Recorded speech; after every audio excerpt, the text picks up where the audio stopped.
नमस्कार, मैं अविनाश खड़े। आज 10 मई है। आप सभी को क्रांति दिन की बधाई। आज 1857, आज ही के दिन 1857 में हमारे यहाँ 1857 की क्रांति की शुरुआत हुई थी।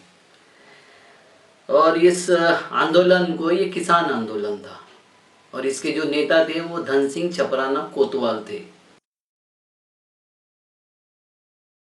वो मेरठ के एसपी थे और उन्होंने इसका नेतृत्व किया था। हम पहले ये समझ लेते हैं कि इतिहास का निर्माण कैसे होता है, इतिहास कैसे बनता है, इतिहास कैसे समझाया जाता है।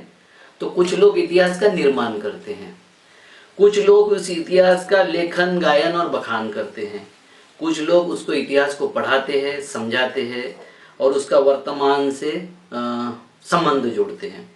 और कुछ लोग की ये बात होती है कि इतिहास सुनने की उनको बहुत इच्छा होती है, उनको इतिहास सुन के अपनी धारणाएं बनाना होती है, अपना मनोरंजन करना होता है, अपने को बोध प्राप्त करना होता है, सबक लेना होता है और कुछ लोगों को बदला लेने की ठानना होता है। इतिहास को समझने का यही कुछ कारण है और इतिहास ऐसे ऐसे इस तरीके से हमारे पर आता है। अब हमको ये समझना पड़ेगा कि इतिहास जब झूठा पढ़ाया जाता है तो भविष्य अंधकारमय हो जाता है, क्योंकि समझ में नहीं आता है कि सच में हम क्या थे। आज की तारीख में हमको समझ में आता है कि कई ऐसी सारी कौमें हैं जो किसी राजा महाराजा के साथ में, किसी भगवान के साथ में अपने को खुद को अटैच करने को चाहती है, अटैच होती है और फिर दूसरा उसको तोड़ देता है। जैसे अभी कल महाराणा प्रताप साहब की जयंती थी और कुछ लोगों ने उसको बोला कि ये हमारे आदमी थे, जैनी लोगों ने प्रूफ के साथ में उसमें डाला कि वो जैनी थे। अब लड़ते रहो, उसका कुछ हासिल होना नहीं है, सच्चाई सामने आनी नहीं है, तो ये सब झंझटें होती रहनी है आपके साथ में। सबसे पहले तो हम जो बात करेंगे कि इतिहास का लेखन, इतिहास का निर्माण कौन करता है, कैसे करते हैं। इतिहास का निर्माण ऐसे करते हैं कि कुछ लोग राज्य बढ़ाने के लिए लड़ाइयाँ करते, उसका इतिहास होता है। कुछ लोग शांति स्थापित करने के लिए लड़ाई करते, उसका इतिहास होता है।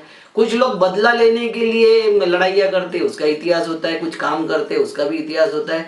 कुछ लोग निर्माण का काम करते हैं, अच्छा कुछ बना देते हैं, ताजमहल बना देते हैं, लाल किला बना देते हैं और कुछ कुतुब मीनार बना देते हैं, ऐसा कुछ बना देते हैं। कहीं विजय स्तंभ बना देते हैं, कहीं पर राष्ट्रपति भवन बना देते हैं, कहीं पार्लियामेंट बना देते हैं। तो इसका भी एक इतिहास होता है। कुछ लोगों का इतिहास का जो होता है वो कि उसकी जो युद्ध की जो ये होती है, उसके पास में जो बहुत ज्यादा की युद्ध करना है, उसको मराठी में बोलते खुमखुमी। तो वो जो आंतरिक इच्छा होती है, वो इच्छा के अनुसार वो युद्ध करते रहता है। किसी को जगत जेता बनना है इसलिए युद्ध करते रहता है। ये अलग अलग कारण है। मगर युद्ध का लेखन करने वाले कैसे करते हैं कि कोई उसके पेड वर्कर होते इसलिए लेखन करते हैं, कोई अपनी जाति की पोषण और सुरक्षा के लिए और अपना महिमा मंडन करने के लिए करते हैं, कोई धर्म का महिमा मंडन करने के लिए इतिहास का लेखन करते हैं, कोई सत्य स्थिति बाहर आ जाए, सच्चाई लोगों को समझ में जाए इसलिए लेखन करते हैं। और कुछ लोग मनोरंजन के लिए भी लेखन करते हैं, उसमें बहुत सारे गिमिक्स डाले जाते हैं, बहुत सारे ऐसी चीजें डाली जाती, वो उस वक्त घटित भी नहीं हुई मगर उसकी एक कथा कादम्बरिया बन जाती। वो कथा कादम्बरिया हमारे देश में खूब सारे लोगों के पास में है। उसके बाद में इतिहास पढ़ने का, समझने का जो होता है, जो पढ़ाने वाला, समझाने वाला होता है, वो अपना एंगल से उसको समझाता है और पढ़ाता है। बहुत कम ऐसे हैं जो इतिहास समझाने वाले लोग हैं जो वास्तविकता समझाते हैं, उस वक्त की वास्तविकता को समझने का प्रयास करते हैं, जो समझ के हमको दोबारा हम गलती ना करें, उस तरीके का हमारा शोषण ना हो, उस तरीके का हमारा पतन ना हो, इसके लिए कुछ लोग इतिहास पढ़ाते। और कुछ लोग इसलिए इतिहास पढ़ाते हैं कि उसके माध्यम से हम किसी दूसरे जाति पर, किसी दूसरे धर्म पर, किसी दूसरे लोगों पर उसका बदला ले सके। अब आप इतिहास का बदला वर्तमान में कैसे ले सकते हो या भविष्य में कैसे ले सकते हो ये मुझे पता नहीं है, मगर वो लोग समझाते हैं कि इसका बदला लिया जा सकता है।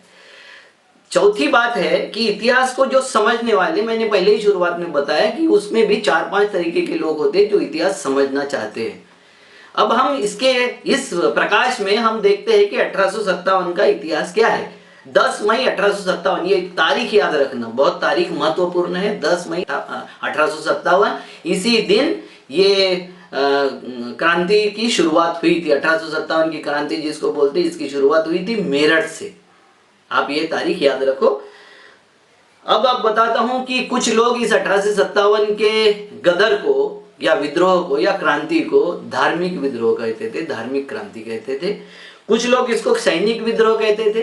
अंग्रेज जितने थे शासक वो बोलते थे कि ये सैनिक विद्रोह मात्र था। और हमारे जो लोग हैं जो सच में इतिहास को समझते जानते हैं वो बोलते हैं कि ये जन विद्रोह था। सैनिक भी थे उसमें और जनता भी शामिल थी, किसान भी शामिल थे, सब शामिल थे। ये विद्रोह करने की नौबत क्यों आई इसको हमको समझना पड़ेगा। तो पहले जो जिन्होंने बोला कि धार्मिक विद्रोह था उसका कारण ये था कि मंगल पांडे जी ने बैराकपुर में उनको जब पता चला कि उनके जो कारतूस है उसको चर्बी में डुबो के उनको दिए जाते हैं, क्योंकि वो दांत से तोड़ना पड़ता था कारतूस। पहले उसकी खोल जो होती थी बारूद की खोल वो चर्बी की होती थी।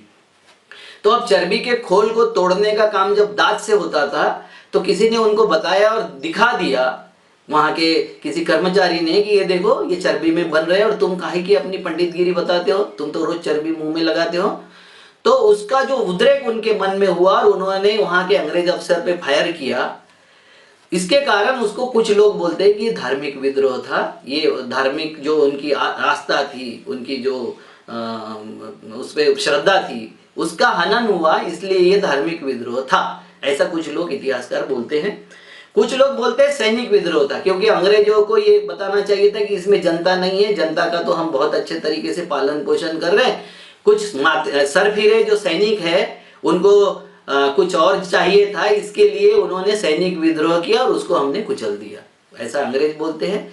और हमारे सामान्य इतिहासकार जिनको ये समझ में आता है कि ये हमारा जो 90 साल 100 साल का जो हमारा पूरा संघर्ष चला अंग्रेजों के विरोध में, विभिन्न कारणों से संघर्ष चला, शोषण के विरोध में संघर्ष चला, हमारे कुटीर उद्योगों को तोड़ने के विरोध में संघर्ष चला, हमारे जमीन अधिग्रहण के विरोध में जो संघर्ष चला, वो संघर्ष का ये एक रूप था, ऐसा कुछ लोगों का इतिहासकारों का कहना है। अब हम सच्चाई देखते हैं। मैंने इसलिए पहले ही बोला था कि आप तारीख ध्यान में रखना, हम सच्चाई देखते हैं। सच्चाई क्या है कि मंगल पांडे जी को बैराकपुर बंगाल में 8 अप्रैल 1857 को फांसी दे दी गई थी। ये जो मेरठ की क्रांति जिसको बोलते हैं ये 10 मई को शुरू हुई थी और उनको 8 अप्रैल को फांसी दे दी गई थी। मतलब उनका कोई इन्वॉल्वमेंट इसमें था नहीं, कभी वो वहाँ आए नहीं मेरठ में और उनका कोई इन्वॉल्वमेंट इस क्रांति में नहीं था। मैं सारे जितने हुतात्मा हैं, जितने लोगों ने देश के सेक्रीफाई में 100 साल के जो आंदोलन में 100 साल के पूरे संघर्ष में जिन्होंने बलिदान किया, मैं उनको सबको श्रद्धा से नमन करता हूँ। सबकी जो अपनी अपनी उसमें रोल था, अहम रोल था, उसको भी मैं नकारता नहीं हूँ। मैं उसका भी पूरे मन से, दिल और दिमाग से उनको धन्यवाद देता हूँ और धन्यवाद देते रहूँगा। मगर तारीखें याद रखना कि कैसे इतिहास का विचित्र लेखन किया जाता है, इसके लिए तारीखें याद रखना जरूरी है। अब उसमें दूसरा क्लेम होता है 1857 में, पहला क्लेम मंगल पांडे जी का होता है, दूसरा क्लेम होता है नाना साहब पेशवा और तात्या साहब टोपे का। अब आपको बता देता हूं कि 28/2/1856 इस दिन इन दोनों के विरोध में गिरफ्तारी वारंट जारी हो चुका था। अंग्रेज सरकार ने इनकी गिरफ्तारी का वारंट जारी कर दिया था और इनकी लड़ाई जो थी वारिस वाली लड़ाई थी। एक कानून लाया था अंग्रेजों ने, विल का, गोद निषेध कानून, कि गोद किसी को लेके और कोई अपना राज्य नहीं ले सकते। उसमें उन्होंने सातारा भी खलास किया था, कई राज्य खलास किए थे, जिसमें आगे हम देखेंगे कि झांसी का भी वही था और कानपुर का भी यही हालत था। तो 1857 की जो क्रांति थी वो किसानों की किस तरीके से क्रांति थी, किसानों ने क्या सोच के क्रांति किए थे, उस वक्त क्या था, ये हम विस्तार से बताएंगे। मगर आपको पहले ये बता देता हूं कि जो इनका क्लेम था वो 56 को इनामी घोषित हो गए थे और उसके बाद में दोनों फरार हो गए थे और उनकी कोई मृत्यु की तारीख कहीं भी दर्ज नहीं है कि कौन से संघर्ष में उनको कुछ फांसी दिया या गोली से मारे गए या कुछ हुआ। इसका कोई इतिहास में अभी तक दर्ज हुआ मुझे मिला नहीं है, मिलेगा तो मैं जरूर उसका सम्मान करूंगा। तीसरी बात थी, तीसरा उसमें नाम था, चौथा नाम मनकर्णिका जी तांबे, जिसको हम रानी लक्ष्मीबाई के नाम से जानते हैं। और ये रानी लक्ष्मीबाई के बारे में एक अंग्रेज इतिहासकार है जॉन लेक, उन्होंने उनके ऊपर एक पूरा, जो उनसे मिले थे, उनसे मुलाकात किए थे, उनके संपर्क में आए थे, उन्होंने एक किताब लिखी the Rani of Jhansi rebel against will, मतलब उनकी वारसान हक का जो मैंने पहले ही बताया था कि ये जो कानून लाया था अंग्रेजों ने, उसके अगेंस्ट में ये झांसी की रानी लड़ रही थी। और ये झांसी की रानी 18 जून 1858 को मारी गई। इसका हुतात्म्य हो गया, इनको मार दिया गया। और उसके भी मारने की भी अलग अलग कहानियां बताते हैं। कोई बताते ऊपर से घोड़ा कुदाया था, कोई बोलते नदी पार करने के लिए घोड़ा कुदाया था, कोई बोलते मंदिर में मारी गई थी, कोई बोलते बहुत लड़के मरी, कोई बोलते घेर के मारा गया, 20-25 लोगों ने मारा उसको खाली। तो ये अलग अलग कहानियां, उसके बारे में हम कभी बाद में चर्चा करेंगे। मगर हम जिसकी बात कर रहे हैं वो 1857 का जो विद्रोह 10 मई को शुरू हुआ था, वो विद्रोह शुरू हुआ था मेरठ से। और मेरठ में चूंकि मंगल पांडे एक सिपाही थे और जो धन सिंह कोतवाल साहब थे ये वहां नगर कोतवाल थे, मगर मतलब आज का एसपी का पद। तो एसपी के पद से कैसे इतिहास का लेखन होता है, देखिए कि कोई क्रांति सिपाही के नाम से लिखी जाती है और कोई क्रांति एसपी को भी डिनाई कर देती है, एसपी को भी उसका महत्व नहीं दिया जाता है। उसका कारण है कि लिखने वालों का इंटेंशन जो रहता है वो इंटेंशन से ये बात सामने आती है। इस तरीके की जो हरकतें होती है वो इंटेंशन से होती है। ये पर्टिकुलर जो क्लास में हमको किसी भी चीज पे जो ब्रांडिंग करके उसको अपना बना लेने की जो धारणा इस देश में कई सालों से चल रही है, हजारों सालों से चल रही है, उसका ये परिणाम है। उसको इतिहास को तोड़ मरोड़ना ये इनका पहले से काम रहा है। अब इसमें ये मेरठ की क्रांति में क्या हुआ था कि 10 मई को मेरठ की क्रांति में धन सिंह चपराना कोतवाल जी ने क्या किया, तो वहां के जितने अपने किसान कम्युनिटी के लोग थे उनको उन्होंने इकट्ठा किया। दरअसल बात ऐसी थी कि धन सिंह चपराना जी के जो पिताजी थे वो पांचाली गांव के मुखिया थे, नंबरदार बोला जाता था। उस पूरे एरिया में महालवारी सिस्टम थी। महालवारी सिस्टम में गांव पे टैक्स लगाया जाता था और वो टैक्स बहुत हेवी लगाया था अंग्रेजों ने कि गांव से टैक्स इकट्ठा करने का काम वो नंबरदार जो होते थे वो करते थे। और इतना हेवी टैक्स लगाने से वहां 1924 से भी संघर्ष शुरू हो गया था सत्ताधीशों के बीच में और किसानों के बीच में। कंटिन्यूअसली ये संघर्ष चल रहा था। और ये संघर्ष में जो ये जिस तरीके से चल रहा था संघर्ष, उसमें अनेक कथाएं कही जाती है कि आम के बगीचे में 2 अंग्रेज आए थे, उनके साथ में एक मेम थी, वहां के 3 लोगों ने उनको मार के भगा दिया और उसके बाद में वो अंग्रेज आके उनको मारा, ये पीटा। ये भी एक कहानी चलती है। दूसरी ये कहानी चलती है कि जो शोषण हो रहा था किसानों का, वो धन सिंह चपराना जी ने अपने आंखों से देखा था। वो देखा था कि वो जो उनके नंबरदार पिताजी थे वो आपको जो बताया कि आम के बगीचे में जो आए थे उनके 3 लोगों को पकड़ने का उनको जिम्मा मिला था, क्योंकि वो वहाँ नंबरदार होने से अंग्रेजों के कर्मचारी होते थे, रेवेन्यू कर्मचारी। तो उन्होंने 2 लोगों को पकड़ा, एक तीसरा मिला नहीं, तो दोनों को जिनको पकड़ा उनको तो उनकी संपत्ति जब्त हो गई, सब कुछ हो गया। तीसरा जो नहीं मिला उसके अगेंस्ट में इनके पिताजी को कैद कर दिया, इनके पिताजी को कैद में भेज दिया और जो मिले उनको फांसी चढ़ा दिया। तो ये सारा अन्याय वो देख रहे थे, किसानों के ऊपर होता हुआ अन्याय धन सिंह जी देख रहे थे। और उसके वजह से उनके मन में आक्रोश तो था, मगर चूंकि पढ़े लिखे उस वक्त थे, कोई जो बोलता है कि गुजर पढ़ते नहीं है, गुजर लिखते नहीं है, गुजरों को समझता नहीं है, तो उस वक्त एसपी बना था उनका, हमारा गुजरों का आदमी एसपी बना था। ये ध्यान देने लायक बात है। तो ऊंचा पूरा आदमी जो था, वो वेल बिल्ड आदमी जो था, वो नगर कोतवाल बने थे। और उनके इस बात पर कि जब किसानों से लगान वसूल, जैसे आपने देखा होगा कि हमारे अप्रैल में किसानों के गेहूं कट जाते, फसलें हमारी कट जाती, चना गेहूं सब आ जाता है, तो जबरदस्ती लगान वसूल होने का शुरू हो गया था। धन सिंह जी ने वो समय चुना, वो उपयुक्त समय उनको लगा और उस वक्त उन्होंने बोला कि हम अभी ये लगान वगान तो नहीं देंगे, हम विद्रोह करेंगे। और विद्रोह की जैसे ही उन्होंने फूका तो उनके जो सैनिक थे, उनके पास में जो सिपाही थे, कुछ लोग उनके साथ में थे, कुछ अंग्रेजों के साथ में। तो जो अंग्रेजों के साथ में थे उनको उन्होंने पुलिस स्टेशन में कैद कर दिया और बाकी बचे हुए सिपाही उनको लेके वो जेल में गए। तो जेल उन्होंने तोड़वाया, जहां सिपाहियों को कैद किया था, किसानों को कैद किया था, वो जेल तोड़ा। उसमें से जेल में से उन्होंने 839 लोगों को छुड़ा लिया और सबको अपने पास के शस्त्र बांट दिया और वो सारे लोग उसी रात में दिल्ली के लिए कूच कर गए।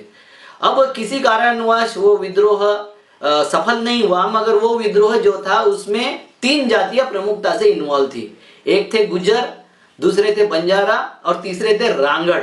ये रांगड़ ऐसी विशिष्ट जाति है जिसको कहा जाता है कि किसी विशिष्ट जाति की विधवाओं से विधवा होने के बाद इलीगल जो बच्चे पैदा होते हैं उनको रांगड़ कहा जाता है। कुछ जगह ये दारू का व्यवसाय करते हैं, कुछ जगह खेती किसानी करते हैं और आजकल उनको इतना ये हो गया है कि किसी भी राजा के साथ अपने संबंध जोड़ने से भी वो परहेज नहीं करते। ये वास्तविकता है। तो अब उन्होंने क्या किया कि वो जो जैसा ही उनको पकड़ा गया, जैसा ही वो सारे लोग कूच कर गए तो अंग्रेजों ने उस वक्त टेलीग्राम के माध्यम से, अगर टेलीग्राम नहीं होता तो 1857 में देश आजाद हो चुका होता। इतना बड़ा संघर्ष उन्होंने शुरू किया था क्योंकि धन सिंह चपराना जी को एक ध्यान में आया था कि किसानों की लूट हो रही है, हमारे बिजनेस की लूट हो रही है, हमारे सारे धंधों की लूट हो रही है और इसके माध्यम से जो हमारा आर्थिक तंत्र है वो अंग्रेज तोड़ना चाहते। मुगलों ने आर्थिक तंत्र नहीं तोड़ा था, अब तक अंग्रेजों ने भी आर्थिक तंत्र नहीं तोड़ा था, मगर 1832 में जब रेलवे का शुरू हुआ काम, रेलवे का जो पहला जमीन अधिग्रहण कानून आया और जमीन अधिग्रहण कानून की वजह से आपके जमीन छीनने जाने लगी। हमको कहा जाता है कि हम गुलाम थे, अगर गुलाम थे तो अंग्रेजों को जमीन अधिग्रहण कानून लाने की जरूरत नहीं थी। जमीन अधिग्रहण कानून की लाने की जरूरत उसी वक्त पड़ी क्योंकि हम हमारे गांव के राजा थे, हम हमारे गांव के वतनदार थे, हम हमारे गांव के मुखिया थे, वहां किसी की दखल अंदाजी नहीं चलती थी, मगर सुरक्षा के नाम से और दमन के नाम से हमसे टैक्स लिया जाता है, जो लगान कहते थे, वो लगान बहुत हेवी लेना शुरू कर दिया। तो उसके विरोध में हमारे किसानों ने संघर्ष करना शुरू कर दिया था। फिर जमीन छीनने का भी 1832 में कानून आया, उसके भी विरोध में असंतोष था और ये सारे असंतोष जो किसानों के असंतोष थे वो किसानों के असंतोष उभर के सामने आए और जो असंतोष उभर के सामने आए उसका परिणाम हुआ, उसका विस्फोट हुआ 10 मई 1857 को। मगर हम उसको धार्मिक भी रूप दे देते हैं, हम उसको सैनिक विद्रोह का भी रूप दे देते हैं। अगर सैनिक विद्रोह का रूप था तो मैं आपको बता देता हूं कि 3 गांव उड़ा दिए गए थे, पांचाली, घाट, नांगला और गोगोल। और जिस गोगोल गांव में आज भी दशहरा नहीं मनाया जाता क्योंकि दशहरे के दिन ही वहां के 9 लोगों को लाया था अंग्रेजों ने और फांसी टांग दिया था। जब विद्रोह को दबाया गया तो उस गांव के पांचाल गांव, जो पांचाली गांव था, उस गांव में तोपों से ढूंढा गया, उस गांव को हजारों लोगों को मार दिया गया और कोई बोलते कि 40 लोग, कोई बोलते 80 लोगों को ला के मेरठ से पांचाली के वो मेन रोड के पेड़ों में फांसी से टांग दिया गया कि कोई उस शव को छुए भी नहीं, उसकी अंत्यक्रिया भी नहीं करे। तो मुझे ये नहीं पता कि अगर ये धार्मिक विद्रोह था तो फिर कितने धर्मपीठ, कितने धर्मों के संत महात्मा उसमें इन्वॉल्व हुए, इसका कहीं इतिहास नहीं है, इसकी कहीं बात नहीं है। अगर ये धार्मिक युद्ध होता तो धार्मिक लोग उसमें इन्वॉल्व होते कि नहीं। जैसे बंगाल में साधुओं का विद्रोह हुआ था, नागा साधुओं का, तो उनका मिलता है ना कि उनका क्या हुआ था, अंग्रेजों ने कैसे मारा था, उन्होंने किस तरीके से विद्रोह किया था। बंदा बैरागी के नाम से जाना जाता है वो विद्रोह। तो अभी ये बताओ कि ये अगर होता अगस्त वाला, ये 1857 वाला, तो इसमें वो मिलना चाहिए था, साधु संत सन्यासी मठ, ये मिलना चाहिए था, ये कहीं नहीं मिले। एक कहीं आता है इतिहास में कि कोई एक साधु इनको सबको इकट्ठा करके समझा रहा था कि आप इसके विरोध में संघर्ष कीजिए, इसके विरोध में आंदोलन कीजिए, और इन्होंने प्री मैच्योर्ड तरीके से उसको कर दिया, इसलिए वो साधु चला गया। अब वो भी कितना सच है क्या है, क्योंकि उसका कोई उल्लेख नहीं है, मगर जिस बातों का उल्लेख है, मैंने जो तारीखवार आपको बताया वो ये उल्लेख है कि भाई उसमें सारे किसान इन्वॉल्व थे। किसान अपनी रोजी रोटी छीने जाने से परेशान थे, अपनी जमीन छीने जाने से परेशान थे, और वो जमीन को बचाने के लिए, अपनी रोजी रोटी बचाने के लिए सारा विद्रोह किसान जातियों ने और घुमंतु जातियों ने किया। क्योंकि अंग्रेजों ने जब उनके वस्तुओं का यहाँ डिप्लॉय शुरू कर दिया, उनकी वस्तु बेचने के लिए उन्होंने रेलवे का काम शुरू कर दिया, उनका वस्तु बेचने के लिए उन्होंने वहाँ लोकल उद्योगों पर पाबंदी लगाने का काम शुरू किया, तो नेचुरली है कि लोकल जो उद्योग करते थे उनके विरोध में उनका आक्रोश बढ़ता है। और वो आक्रोश बढ़ते हुए जो घुमंतु जातियाँ थी, जो हमारे यहाँ सेलिब्रेशन से लेके कोई भी चीज में जो हमारे उत्सव होते थे उसमें वो शामिल होते थे, मतलब वो अछूत नहीं थे हमारे लिए। और ये जो गुजर थे वो भी हमारे खेती किसानी के साथ में ट्रांसपोर्टेशन का भी धंधा इनके हाथ में, इनके कंट्रोल में था। अब रेल आने से ये दोनों धंधे उनसे छीने जाएंगे, ऐसा अंदेशा उनको हुआ, इसलिए ये पूरा का पूरा आंदोलन था वो दिल्ली से लेके तो पूरे साउथ महाराष्ट्र तक और उसके नीचे तक हर जगह उसका उद्रेक हुआ। और ये उद्रेक होने के बाद में जब इसके ऊपर केस चली तो केस में जांच कमेटी की जो मेजर विलियम्स थे, उन्होंने धन सिंह जी को 4 जुलाई 1857 को फांसी दे दिया। और उनके साथ में कोई 80 बोलता है, कोई 40 बोलता है, इतने लोगों को भी फांसी दिया गया। अब आप बताइए मुझे कि इसमें कहाँ आता है दूसरे लोगों का इन्वॉल्वमेंट? क्यों? मगर हमारे इतिहास की किताबों में, हमारे किसी कथा कहानियों में, कादंबरियों में या किसी इसमें सरकारी उल्लेख में धन सिंह चपरासी जी का नाम उसके साथ जोड़ा नहीं जाता है। यही है इतिहास का फर्जी प्रकटीकरण, यही है इतिहास का अपहरण। और इसी अपहरण के कारण हमारे देश का इतिहास हमको ढंग से नहीं समझता है। ऐसे कई जगह का इतिहास हमने दबा के रखा है। मैं जो ये बातें कर रहा हूँ उसके कई सारे प्रूफ मेरे पास में हैं, बहुत सारे प्रमाणों के साथ में ये बात कर रहा हूँ मैं। और प्रमाण जिसको भी चाहिए वो व्यक्तिगत मुझे संपर्क कर सकता है, क्योंकि ये आंदोलन मेरा किसानों का आंदोलन था और किसान ये मेरा प्रिय विषय रहा है। किसान अपनी अस्मिता बचाने के लिए आंदोलन कर रहा था, तो मैं कई सालों से इस आंदोलन को अभ्यास कर रहा था, इसके ऊपर इसकी आंदोलन को समझने का प्रयास कर रहा था। और इसमें कई सारे लोगों को मैंने इसमें पढ़ा, इसमें कई सारे मेरठ के डिस्ट्रिक्ट गैजेटर मैंने देखा, गांव की किंवदंतियां देखा, आचार्य दीपांकर स्वाधीनता संग्राम की वो किताबें भी मैंने देखने का प्रयास किया, अभिलेखागार के भी कुछ चीजें मुझे मिली। ऐसे अनंत बहुत सारे रिकॉर्ड जिसमें करीबन 17-18 जगह के रेफरेंसेस मैंने इकट्ठा किया था। कुछ लोगों ने, मेरे मित्रों ने मुझे रेफरेंसेस भेजा, कुछ संदर्भ ग्रंथों को भी मैंने देखा हूँ। और इसके बाद में ये दावा कर रहा हूँ कि ये पूरा का पूरा 10 मई 1857 का जो गदर था उसके नेता और उसके सारे के सारे कर्ता धर्ता ये धन सिंह चपराना जी थे।